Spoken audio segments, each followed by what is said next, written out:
Iba't ibang mga opisyal mula sa ilang sektor ang nag-courtesy call kay Pangulong Rodrigo Duterte kahapon. Kabilang narito si Asian Development Bank President Takehiko Nakao na nagpaabot ng suporta sa mga planong pang-ekonomiya ng bagong administrasyon. Ang ulat mula kay Elena Luna.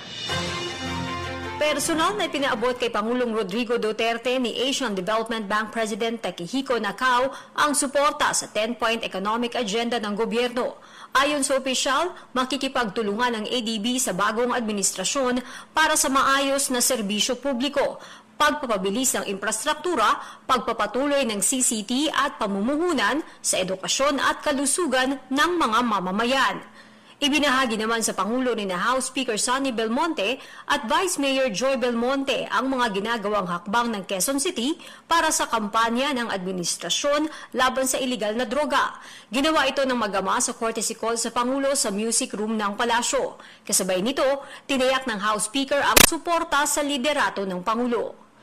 Ipinagkaloob naman ng Catholic Archbishop Emeritus ng Cebu na si Ricardo Cardinal Vidal kay Pangulong Duterte ang katiyakan na ipagdarasal siya at ang bansa para maging matugumpay ang kanyang administrasyon.